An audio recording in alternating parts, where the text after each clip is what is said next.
আসসালামু আলাইকুম। BD rail enjoy YouTube চ্যানেলে আপনাদের জানাচ্ছি সবাইকে স্বাগতম।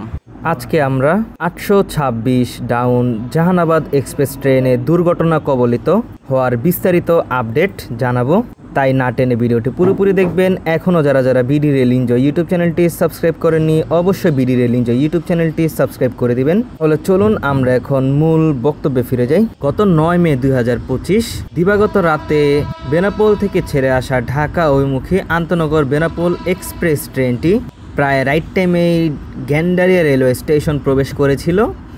ঢাকা থেকে ছেড়ে আসা খুলনা অভিমুখী আন্তনগর জাহানাবাদ এক্সপ্রেস ট্রেনের জন্য। প্রিয় ভিউয়ার্স, আপনারা দেখতে পাচ্ছেন এখন বেনাপোল থেকে ছেড়ে আসা ঢাকা অভিমুখী আন্তনগর বেনাপোল এক্সপ্রেস যে ট্রেনটি গ্যান্ডারিয়া রেলওয়ে স্টেশনের দিকে এগিয়ে যাচ্ছে। অন্যদিকে ঢাকা থেকে ছেড়ে আসা খুলনা অভিমুখী আন্তনগর জাহানাবাদ এক্সপ্রেস ট্রেনটি রাইট টাইমেই ঢাকা কমলাপুর রেলওয়ে স্টেশন থেকে ছেড়েছিল। আর উক্ত দুটি ট্রেনের ক্রসিং সম্পন্ন হয় গ্যান্ডারিয়া রেলওয়ে স্টেশনে, যা একসময় নিমতলা রেলওয়ে স্টেশনে ক্রসিং সম্পন্ন হতো। টাইম টেবিল 54 অনুযায়ী সেই সিদ্ধান্ত থেকে সরে এসে এখন গ্যান্ডারিয়া রেল স্টেশনে ক্রসিং সম্পন্ন করা হয়।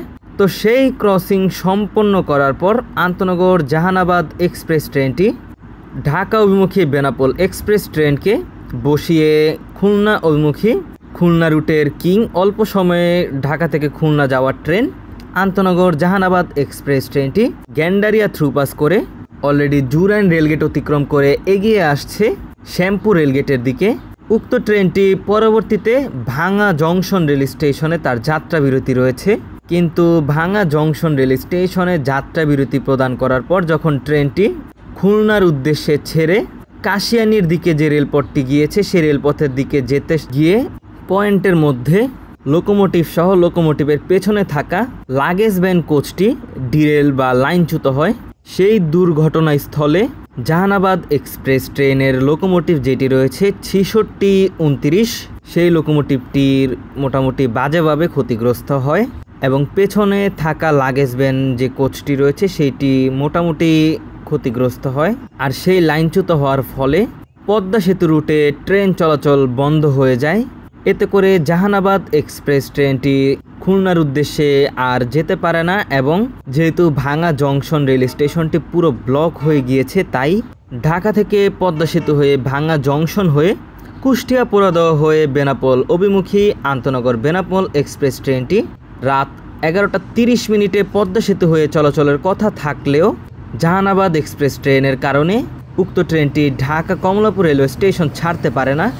এতে করে পরবর্তীতে ঢাকা এবং পাকশি কন্ট্রোলের সিদ্ধান্ত অনুযায়ী আন্তনগর বেনাপোল এক্সপ্রেস ট্রেনটিকে তার যে পূর্ব বা পুরনো রুট রয়েছে যেটির মাধ্যমে তার সূচনা হয়েছিল বেনাপোল ঈশ্বরদী জংশন যমুনা সেতু হয়ে ঢাকা, সেই উক্ত রুটে অনেক বছর পর আবারও তাকে দেখা যায়। এক কথায় বলতে গেলে পদ্মা সেতুর পরিবর্তে যমুনা সেতু হয়ে ট্রেনটিকে চালানো হয়। এতে করে ঢাকা কমলাপুর রেলওয়ে স্টেশনের অ্যানাউন্সমেন্ট করা হয়, অথবা টিটি সাহেব সহ অ্যাটেন্ডেন্স যারা রয়েছে তারা সকলেই যাত্রীদের উদ্দেশ্যে বলে, যারা বেনাপোল এক্সপ্রেস ট্রেনের মাধ্যমে ভাঙা ফরিদপুর কুষ্টিয়া রাজবাড়ী যারা যাবেন তারা বেনাপোল এক্সপ্রেস ট্রেনে ভ্রমণ না করতে এবং তাদের যে টিকিট রয়েছে সেই টিকিটের টাকা রিফান্ড করতে। কারণ উক্ত ট্রেনটিকে পদ্মা সেতুর পরিবর্তে যমুনা সেতু দিয়ে ঈশ্বরদী জংশন হয়ে বেনাপোলের উদ্দেশ্যে নিয়ে যাওয়া হবে। এতে করে পোড়াদহ জংশনের যাত্রীগণ এবং তারপর থেকে বেনাপোল পর্যন্ত যে সকল রেল স্টেশনে স্টপেজ রয়েছে সেই সকল যাত্রীগণই বেনাপোল এক্সপ্রেস ট্রেনে ভ্রমণ করে। এতে করে প্রথমবারের মতো Benapole express train Jamuna railway সেতু অতিক্রম করে তার পূর্বের রুট ঈশ্বরদী জংশন হয়ে বেনাপোলের উদ্দেশ্যে গিয়েছে। এতে করে বেনাপোল এক্সপ্রেস ট্রেনের যে বিলম্বের বোঝা সেই বিলম্বের বোঝায় আর পড়তে হয়নি। অন্যদিকে খুলনা থেকে ছেড়ে আসা পোড়াদহ কুষ্টিয়া হয়ে ঢাকা অভিমুখী আন্তনগর সুন্দরবন এক্সপ্রেস ট্রেনটি সঠিক সময়ে খুলনা রেল স্টেশন ছেড়ে ফরিদপুর রেল স্টেশন এসে জাহানাবাদ এক্সপ্রেস ট্রেন দুর্ঘটনার জন্য বেশ কয়েক ঘন্টা ফরিদপুর রেল স্টেশন অবস্থান করে। পাশাপাশি নকশিকাথা কমিউটার ট্রেনটিও খুলনা রেল স্টেশন ছেড়ে পোড়াদহ জংশন হয়ে কুষ্টিয়া হয়ে ঢাকা আসার সময় উক্ত ট্রেনটিও এই দুর্ঘটনা কবলিত হওয়ার কারণে অপেক্ষা করে। সর্বশেষ উদ্ধার অভিযান চালানোর জন্য খুলনা শেড থেকে মাল্টিটাস্কার যে ট্রেন রয়েছে সেইটি নিয়ে আসা হয় সিঙ্গিয়া পদ্মবিলা জংশন হয়ে নড়াইল হয়ে ভাঙা জংশনের দিকে। অন্যদিকে রাজবাড়ী শেড থেকেও যে রিলিফ ট্রেন রয়েছে সেইটিও নিয়ে আসা হয় এই ভাঙা জংশনের দিকে। আর তাছাড়া ঢাকা কমলাপুর রেল স্টেশন থেকে 66 সিরিজের একটি লোকোমোটিভ গিয়েছে ভাঙা জংশনের দিকে। সে রাতের বেলায় সারা রাত উদ্ধার অভিযান চালিয়ে সকাল 9টা নাগাদ ভাঙা জংশন রেল স্টেশনের রেলপথের কাজ সম্পন্ন করা হয় এবং সম্পন্ন করার পরপরই ঢাকা অভিমুখী সুন্দরবন এক্সপ্রেস ট্রেনটি ভাঙা জংশন অতিক্রম করে, যে ট্রেনটি 10টার পরে এসে কমলাপুর রেলওয়ে স্টেশন পৌঁছায় এবং 8টার ট্রেন সকাল 11টা বাজে ঢাকা কমলাপুর রেল স্টেশন ত্যাগ করে খুলনার উদ্দেশ্যে চলে যায়। খুলনার উদ্দেশ্যে যাওয়ার সময় খুলনা থেকে ছেড়ে আসা ঢাকা অভিমুখী নকশিকাঁথা কমিউটার ট্রেনের সাথে পদ্মা রেলওয়ে স্টেশনে ক্রসিং সম্পন্ন হয় এবং তারপরই পদ্মা রেল স্টেশন থেকে ঢাকার উদ্দেশ্যে আসে নকশিকাঁথা কমিউটার ট্রেন বিশাল বিলম্বে। অন্যদিকে আজকে খুলনা থেকে ঢাকা, ঢাকা থেকে বেনাপোল, রূপসী বাংলা এক্সপ্রেস এবং জাহানাবাদ এক্সপ্রেস ট্রেনের যাত্রা বাতিল করা হয়েছে। কিন্তু বেনাপোল থেকে ঢাকা, ঢাকা থেকে খুলনা রূপসী বাংলা এক্সপ্রেস এবং জাহানাবাদ এক্সপ্রেস ট্রেনটি চলাচল করবে।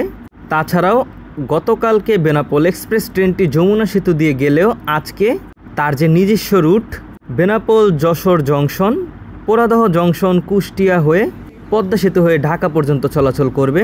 এই ছিল পদ্মা সেতু রুটের দুর্ঘটনা কবলিত আন্তনগর জাহানাবাদ এক্সপ্রেস ট্রেনের সহ Benapole express, Sundarban express, Nakshikantha commuter ট্রেনের বিস্তারিত আপডেট। অন্যদিকে গতকাল রাতে পূর্বাঞ্চলে ব্রাহ্মণবাড়িয়া রেলওয়ে স্টেশনের আউটারে বা পয়েন্টের সামনে চট্টগ্রামের সিজিপিওয়াই থেকে ছেড়ে আসা ঢাকা আইসিডিগামী কন্টেনারবাহী ট্রেন লাইনচ্যুত হয়। এতে করে ঢাকা, চট্টগ্রাম, সিলেটের সঙ্গে সারা দেশের রেলপথ যোগাযোগ বন্ধ হয়ে যায়। এতে করে পূর্বাঞ্চলের অনেক ট্রেনই মারাত্মক বিলম্বে চলাচল করছে। সেই বিলম্বের শিকার কক্সবাজার এক্সপ্রেস ট্রেনটিও।